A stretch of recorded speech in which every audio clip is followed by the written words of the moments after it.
Chers amis, Erev Tov Beshem Hashem, Naaseh ve Natzliach Be'ezrat Hashem Yitbarach, en ce dimanche soir, 26 du mois de février, déjà Vav, du mois de Adar, Mishnichnas Adar, Marbim, Be Simcha. On parlera d'un sujet très intéressant et tellement d'actualité. Je suis racheté ce soir par Valérie Benabou, Be'ezrat Hashem, pour la ascarade de sa grand-mère, Yakut Bat Sultana, Aléa Shalom, puisque ce soir c'est sa ascara. Yiratson, que le mérite de notre étude, Yalet Nishmata, Kezoar Arakia, Lechaim Tovim ou Shalom, Vetiskena Letriat Ametim, Be'ezrat Hashem. Et avec sa permission, je rappellerai aussi le souvenir de ma grand-mère, une grande sadika du nom de Marcel, Nusha Bat Henriette Koka, puisque mercredi ce sera aussi Saaskara, Roach Hashem Tenachena Begen Eden Elion, Bechol Ashorvot Imah Bichlal Arhami Vasilechot, Vechen Yiratson Venomar Amen. Et en même temps, Todarabah, donc pour Valérie Benabou et toute sa famille d'avoir acheté ce chiour qui nous permet de pouvoir aussi payer l'Avrechim et soutenir la Torah Be'ezrat Hashem. On commence tout de suite ce chiour avec quelque chose qui va jongler entre la paracha de Tetzavé et en même temps un petit peu la fête de Purim. Et j'aimerais m'expliquer très brièvement de quoi et sur quoi je veux parler. Quand on parle de Purim et de la victoire des enfants d'Israël, de revenir d'un point de non-retour, l'extermination a été prévue, tout est organisé, personne ne peut s'échapper, des plus âgés jusqu'aux plus jeunes dans les berceaux, voire jusqu'aux femmes enceintes, l'extermination du peuple d'Israël est parfaitement calculée dans tous les sens du terme. Les sacrifices ont été faits, l'argent a été versé à Achashverosh. Achashverosh, le roi de Perse, donne sa bague et son sceau pour permettre l'extermination des Juifs, et les Juifs sont coincés comme des poissons dans le filet, n'ayant pas où aller ni fuir. On va les sortir de l'élément qui est l'eau, la Torah, pour les mettre ensuite à mort en un seul jour, comme l'avait comploté Haman et ses enfants, ainsi que tous les soldats de ces 127 provinces, comme le stipule la Megillat Esther. Et le chant victorieux qui en ressort, c'est « Umordecha yatsa milifne ameler belevush malchut va'ateret za'av ». On parle des vêtements de Mordechai, qui représentent la victoire, qui représentent la royauté, qui représentent l'honneur du peuple d'Israël. « Umordecha yatsa milifne ameler belevush malchut ». Il vient avec des habits de roi. Mais la reine Esther, de la même façon, se présente dans la reine, en tant que reine, dans les habits, dans la robe de la reine principale d'Achashverosh. Et voilà que, quand ça ne va pas dans la Megillat Esther, eh bien, on voit que les habits sont d'un coup couverts de désespoir et de déchirure, puisque Mordechai met un sac en guise de vêtements sur sa tête, de la cendre, qui couvre ses vêtements et qui représente le deuil.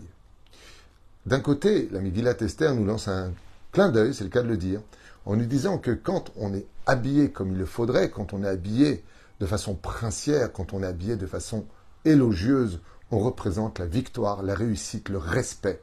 Quand on est habillé de façon à exprimer le malheur, alors on met un sac sur la tête qui va dans tous les sens de la poussière, il est déchiré, comme on déchire le vêtement. Quand on déchire un vêtement, c'est un signe de deuil, c'est un signe de détresse, c'est un signe de désespoir. Alors, nous avons un vêtement qui se déchire, puis un vêtement qui est beau. La paracha de Tetzavé nous parle justement du service divin à travers les vêtements du Kohen Gadol, du Kohen Idiot, et ainsi de suite. On a fait plein de cours sur ce sujet-là. Et comme vous le savez tous, Levusho shel ha'adam zeu kevodo. Le Talmud nous dit, nos Chachamim nous rapportent que le vêtement d'une personne exprime le respect qu'on lui doit. Si par exemple, je vois un policier civil, je ne le reconnaîtrai pas. Parce qu'il est civil, il ne porte pas les vêtements de son travail, de sa responsabilité. Il est habillé en civil. Quand je vois des soldats qui sont habillés en civil, vous savez ce que ça signifie? Qu'ils ne sont pas en service. Ils sont hors service. Quand on est au service de quelque chose, on porte les vêtements qui se relient à ce service pour lequel j'appartiens, je veux travailler. Les grosses sociétés, par exemple, de déménagement ou de dépannage ou autres, les grosses sociétés, eh bien, ils ont tous le même vêtement avec marqué ici le nom de la société qu'ils représentent. Et on ne leur permettra pas de venir habiller tel que eux voudraient venir, chacun ses vêtements, chacun fait ce qu'il veut. Non. Si tu appartiens à ma société, tu viens avec les vêtements qui représentent ma société. Car ton travail va exprimer la responsabilité de toute la société. Il suffit d'avoir un seul personnage d'une société de plus de 450 ouvriers.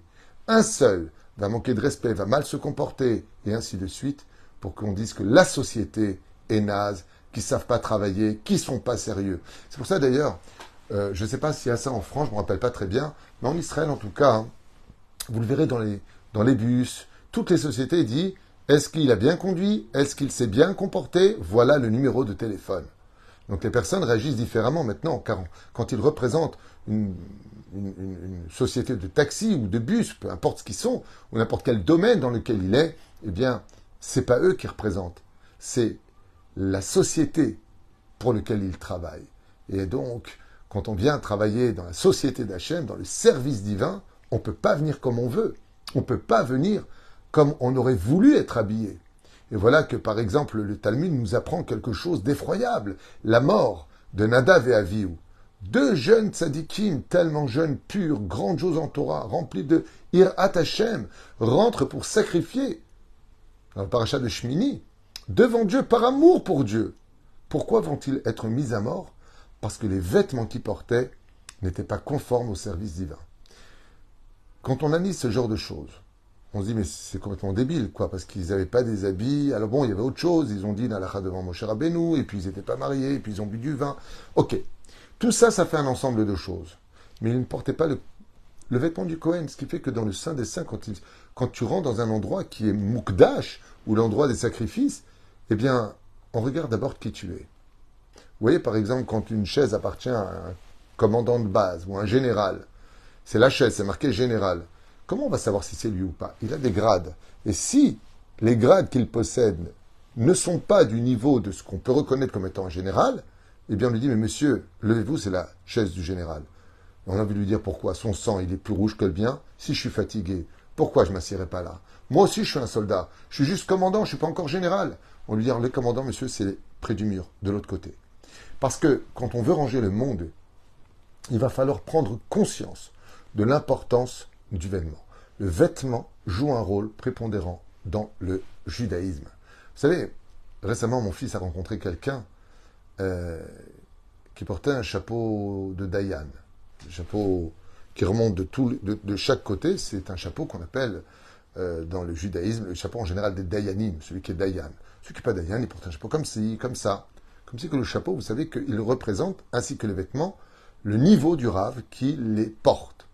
Et il aurait dit à ce jeune rave, pourquoi tu portes un chapeau de Dayan alors que tu n'es pas Dayan? Ça trompe les gens. Ça veut dire que le fait de porter quelque chose qui ne te représente pas, c'est considéré comme étant du vol de la pensée d'autrui. C'est comme si que je m'habillais maintenant en flic et que je me mettrais au bord de la route. Tout le monde va ralentir d'un coup, tout le monde va avoir peur, parce que je pourrais l'arrêter puisque je suis un envoyé des forces de l'ordre pour faire l'ordre. Mais en réalité, je me suis simplement habillé en policier. Je vais voler la pensée de celui qui m'aurait pris pour un policier. Ainsi donc, dans le judaïsme, nous les juifs, nous avons une ordonnance de nous habiller dans le Shulchan Aruch comme des juifs. Ce n'est pas du moussard, ce n'est pas de la moralité, c'est une obligation d'être bien habillé. Voyons, quand on ouvre le Shulchan Aruch, on doit avoir des vêtements de Shabbat. Le jour du Shabbat, il faut venir avec de beaux vêtements. Quand on ouvre le Shulchan Aruch, de la fête de Purim, je t'avoue, allez-nous les Tovav Livracha, Be'ezrat Hashem, que cette fête vienne sur nous dans la joie et la bénédiction. Eh bien, on doit être habillé avec des habits de Yom Tov.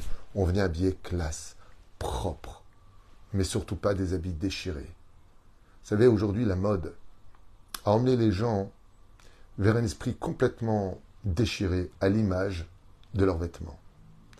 Depuis toujours, et de tout temps, celui qui portait des vêtements déchirés au niveau des genoux, c'était des gens qui étaient pauvres. Demandez à vos parents, à vos grands-parents.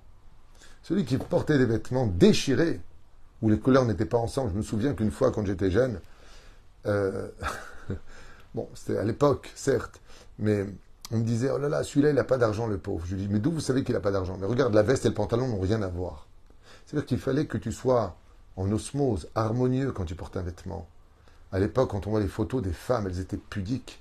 Les robes allaient selon la valeur de leur porte-monnaie, les tissus, mais tout avait une grande particularité. Les gens prenaient soin d'eux. On faisait attention à notre façon de nous habiller. Un peu moins vis-à-vis du corps, on se lavait beaucoup moins qu'aujourd'hui, où les moyens des salles de bain nous permettent cet exercice. Mais avant, c'est vrai qu'ils se lavaient peut-être un peu moins, mais en tout cas au niveau vestimentaire, ils savaient s'habiller. On avait de la pudeur. Les femmes gardaient leur pudeur pour leurs maris, pour leurs enfants. On avait honte de se présenter sous le regard des autres avec des habits qui n'étaient pas à la hauteur de ce que on pouvait ou on voulait avoir. Et la Torah nous dit, sache que dans le service divin, eh bien, le Kohen Hedjot devra avoir 4 habits, et que le Kohen Gadol, le grand prêtre, doit avoir 8 habits. Et s'il en a 7, il ne peut pas servir. Et s'il en a 9, il ne peut pas servir. Il doit en avoir 8. On a envie de dire à Dieu, c'est si important que ça pour toi, comme on est habillé. La Torah vient nous dire, oui, au Mordechai Yatzam Ilifna Melech Belevush Malchut.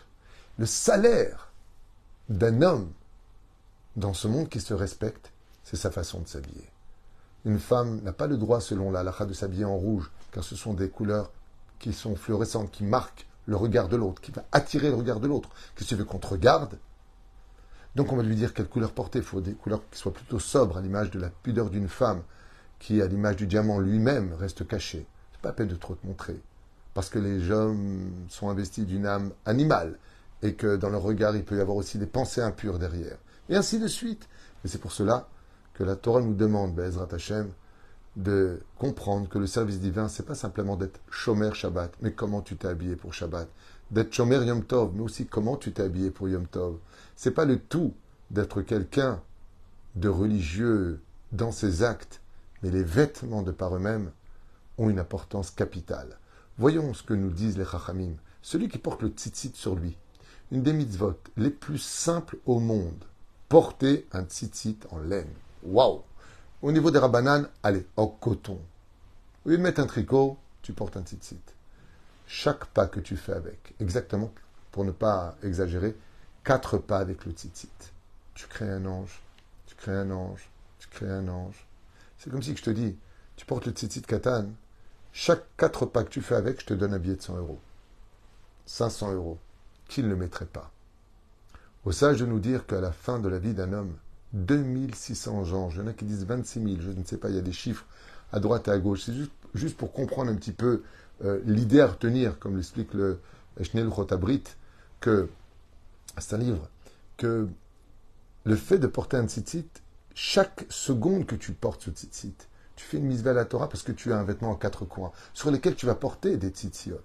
Et ces tzitzit, c'est une mitzvah de la Torah. Itamoto, usrachtem et kol mitzvot Hashem.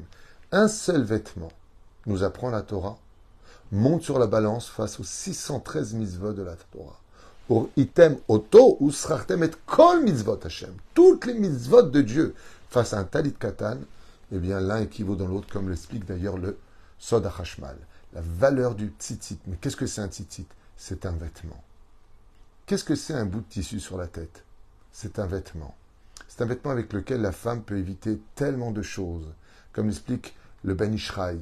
Le vêtement que porte la femme, ce tissu qu'elle a sur la tête, fait d'elle une femme qui se distingue comme étant une femme mariée, mais une femme aussi qui protège comme un dôme, d'une certaine façon, les décrets sur le monde. Ça ne veut pas dire que si elle a le kissouille, rien n'arrivera dans sa famille, c'est pas du tout ce que l'on dit. Mais ça atténue les dynimes dans le monde d'en haut. Ça enlève la inara d'une maison. Et tellement d'autres choses. Alors on a envie de dire à Dieu, pourquoi c'est si important pour toi? Arrête, quand tu as créé le monde, Adam et Ève étaient nus. Dans le pshat des choses, bien sûr, dans le premier niveau de compréhension, tout ça c'est ésotérique, c'est complètement imagé, métaphorique. Mais dans l'absolu, ils étaient nus, il n'y avait pas de vêtements. Les vêtements appartiennent à l'épisode qui vient après la faute originelle. Effectivement. De là, vous entendrez et comprendrez qu'il n'y a pas de réparation dans ce monde si je ne suis pas public. Je ne me rappelle plus quelle histoire je vous avais racontée la semaine dernière d'un très très grand sadique qui avait perdu le roi HaKodesh parce qu'il était venu à table, il avait retroussé complètement ses manches, alors qu'il n'y a pas d'interdit. Mais à son niveau à lui, c'était interdit. À son niveau à lui, c'était interdit. On raconte l'histoire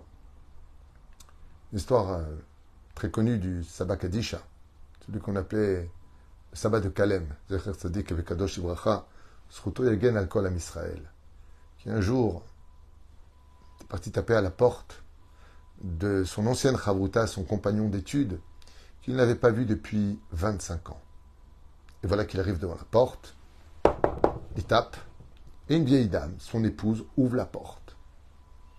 Et à ce moment-là, le Rav demande, avec beaucoup de pudeur, si son ami est là, et l'épouse reconnaît le tzaddik Yesod Olam, celui qu'on appelle Saba Kadisha, le sabbat de Kalem, devant moi. Elle est tellement choquée de voir un homme aussi grandiose que lui. C'est comme avoir le Rabbi Lubavitch en face de soi, ou Baba Saleh, ou Rav Ovadia. Quoi? Kvod Arav? Il lui dit oui. Je suis passé dans cette ville et on dit Migdol. Et pour le Birkat Hamazon, on dit Migdol. Ken. Shlomo Dreher, Refoua Shlema Tzadik. Et donc, juste pour avancer, eh bien, il y aura d'ailleurs, je rappelle à tout le monde, pour ceux qui veulent l'entendre, jeudi soir, une émission en direct sur questions-réponses d'Alacha sur toute la fête de Purim. Vous pourrez vous brancher, Bezrat Hashem, pour avoir directement toutes vos réponses. Il lui dit, je suis vraiment désolé, mais mon mari n'est pas là. Il est parti pour un voyage d'affaires, malgré son âge avancé. Mais vous savez, il aime beaucoup les affaires. Mais voilà quoi, il n'est pas là. Il faudrait peut-être passer dans quelques jours. Et le sabbat de Kalem, il vient pour partir, mais d'un coup se retourne et lui dit, excusez-moi, mais pourquoi est-ce que le bébé que vous avez ici, il pleure tellement fort? Alors la vieille dame lui dit, le bébé? Mais il n'y a pas de bébé à la maison. Nos enfants sont tous mariés et moi je suis seul dans cette maison. Le sabbat de Kalem lui dit, désolé d'insister lourdement, mais j'entends les cris d'un bébé qui a mal, apparemment. Et la vieille dame, ne sachant quoi pas répondre, proposa au tzaddik de rentrer dans sa demeure, laissant la porte ouverte, et le Rav rentra immédiatement pour voir d'où venaient les cris d'un bébé qui criait SOS. Et voilà, qu'il avance comme ça près d'une porte, et il demande à la maîtresse de maison, puis-je savoir ce qu'il y a derrière cette porte? Et la dame répond, Kvod Arav, ici c'est ma chambre. Alors il lui dit, et vous me permettez d'ouvrir? Il lui dit, bien sûr. La maîtresse de maison reste à l'entrée de la porte qui est ouverte, à l'entrée de la maison qui est ouverte, et le sabbat de Kalem rentre dans la chambre.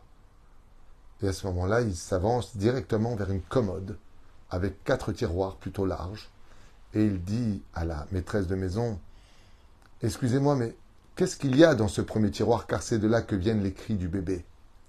Et la madame répond, « Mais Kvod Arav, qu'est-ce qu'il peut y avoir dans une commode? Il y a des habits. Ouvrez !»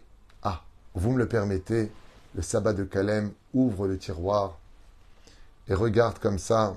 Il a des larmes qui coulent de ses yeux et il lève de ce tiroir un talit, un châle de prière qui était plié. Et il prend le talit comme un bébé dans les mains et il lui dit, ne t'inquiète pas, ne t'inquiète pas. Il caresse le talit. Alors la maîtresse de maison, voyant ça, elle dit, de quoi il parle? Il parle avec un vêtement? Et lui dit, non, je ne parle pas avec le vêtement, mais tout ce qui possède un nom possède une âme. Il y a un nefesh à l'intérieur. Et le nefesh, le petit niveau d'âme, si vous préférez, qui se trouve dans ce vêtement pour lui donner vie, au niveau de la coagulation des molécules, qui va donner vie, ce qu'on appelle l'énergie, moi je comprends son langage. Et il pleure. Et la dame dit à ce moment-là, et pourquoi est-ce que le talit pleurerait? Et le sabbat de Kalem lui répond, parce qu'il vient de me dire que quand son maître, donc votre mari, a fait sa valise pour partir, il a pris tous les vêtements qu'il y avait, il les a mis tous dans sa valise. Et lui, il ne l'a pas pris. Et il dit, maintenant, la dame lui répond, et maintenant il continue à pleurer, que vous l'avez pris dans les bras, il dit, ah non, non, non, je lui ai répondu quelque chose qui l'a consolé. Et la maîtresse de maison dit au sabbat de Kalem, et qu'est-ce que vous lui avez dit?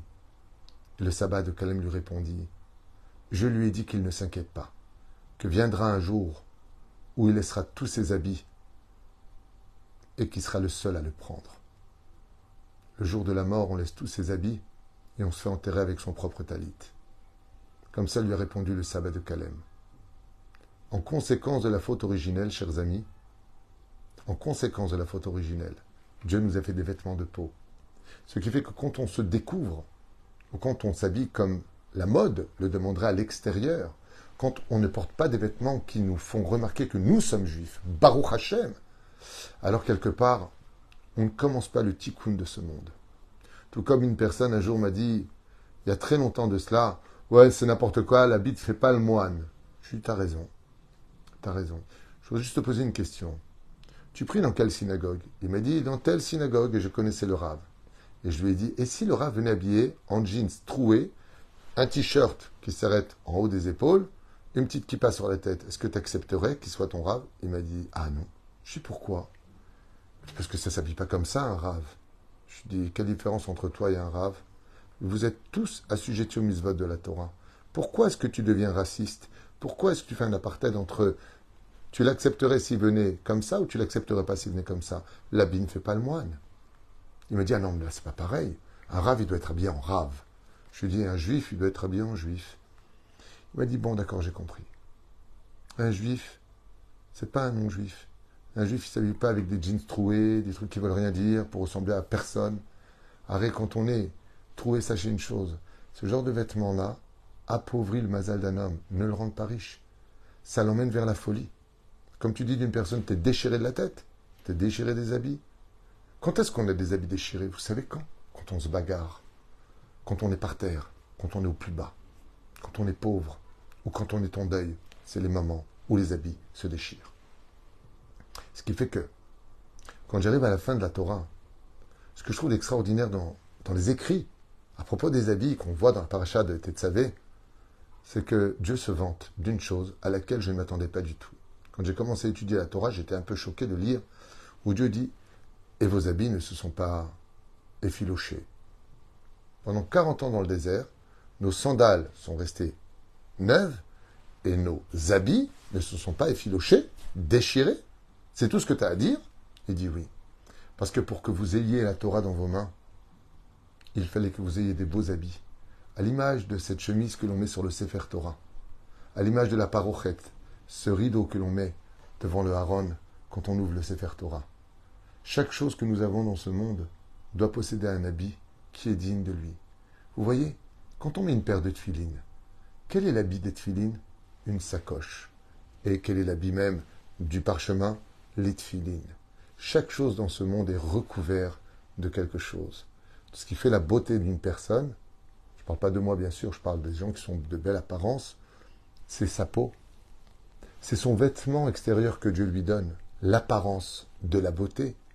Les vêtements de l'homme, c'est son corps. Un corps disgracieux, une personne laide, éloigne. On n'est pas forcément attiré, parce que nos yeux recherchent la beauté de ce monde. Et le juif se doit d'être beau, non pas simplement au niveau physique, d'être propre, d'être présentable. Les habits qu'il porte doivent être absolument à la hauteur de sa neshama. C'est pour cela que la Gemara, et je finirai avec ça, nous dit un Talmid Racham, un homme qui représente la Torah, qu'aurait une tache sur lui. Il a intérêt à courir changer, sinon on le met à mort. On va encore mettre quelqu'un à mort, qu'est-ce qu'on tue dans le judaïsme? Ne vous inquiétez pas, personne n'a jamais été tué pour quoi que ce soit. Seulement, sauf Tselophrad, bien sûr, parce qu'il doit servir d'exemple comme lui-même l'a voulu. Mais pour en revenir à ce que nous disions, ça veut dire quoi mettre à mort un rave qui a une tache d'huile sur lui? Réponse, on le destitue de son titre de rave pour ne pas qu'on dise, comme ils sont sales, ces religieux. Quand tu représentes la Torah, tu dois être habillé proprement. Alors c'est sûr, on ne va pas jouer au jeu de dames, blanc et noir, c'est pas forcément obligatoire. Quand tu fais partie d'une élite, d'une société que tu représentes, alors tu vas porter les vêtements. C'est pour ça que le monde religieux est habillé en blanc et en noir. C'est pour ça qu'on a ça. C'est vrai. Pourquoi on a ça? Parce qu'on représente le monde de la Torah. Donc tout comme Darty va poser et va amener ses ouvriers avec la même salopette Darty, les sociétés vont avoir les mêmes salopettes à eux dans une autre couleur représentant ce qu'ils sont, et ainsi de suite. Eh bien nous, dans le monde de la Torah, nous suivons le chemin de nos maîtres et nous sommes habillés comme eux. Parce qu'on est en train de dire que nous travaillons pour une société qui s'appelle Avdei Hashem. On étudie la Torah, on étudie les halachot, on se bat les Shem Shamaim. Même si malheureusement, il arrive des fois que quelques individus, sur des millions d'individus, vont se déguiser en religieux et faire de grands Chilul Hashem au nom de la Torah, sur se servir de la Torah. Mais c'est loin, loin d'être la majorité, mâche extrêmement loin. C'est juste quelques petites taches qui se voient grandement sur un très grand drap qui est tout blanc. La reine Be'ezrat Hashem, que cette paracha de Tetzavé qui arrive sur nous, eh bien, nous rappelle un petit peu à nos devoirs d'avoir un beau vêtement pour le Shabbat, d'avoir un beau vêtement, Be'ezrat Hashem, pour Yom Tov, et de s'habiller, Be'ezrat Hashem, avec pudeur, homme comme femme, parce qu'il ne peut pas y avoir de tikkun, il ne peut pas y avoir de tikkun si on n'est pas habillé comme il le faut. Tout comme on ne peut pas prononcer de bénédiction devant une femme qui est dénudée, ça s'appelle Ervat Davar, on ne peut pas faire de bénédiction. De la même façon, on ne peut pas se réparer avec ces mêmes vêtements. Et vous constaterez que la première des choses qu'on fait quand une personne a fini son tikkun, qu'il quitte son corps, qu'il meurt, on le dit en français, qu'il décède, eh bien on le déshabille. On lui enlève tous ses habits parce qu'il en a fini avec les habits et on lui met son linceul. Le vêtement de transition entre la mort et la vie qui le ramènera à la vie par la résurrection des morts.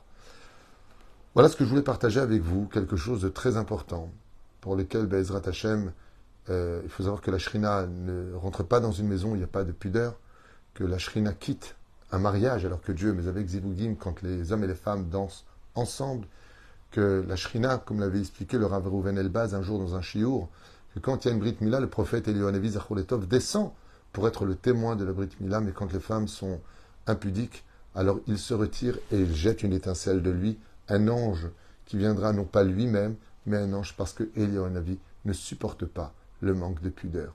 La pudeur est la base de tout le judaïsme, la pudeur est la base de tout notre travail pour nous réparer. Sans cela, il n'y a pas de travail possible.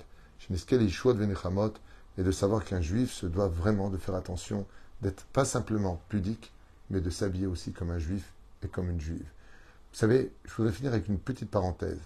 C'est vrai que les sandales, pour les femmes par exemple, c'est pas marqué exactement que c'est interdit de, mais vous verrez jamais un magasin pour le monde pratiquant la Torah, le monde orthodoxe dans l'absolu, pas traditionnalisant orthodoxe, qui vendra des sandales. Ça n'existe nulle part.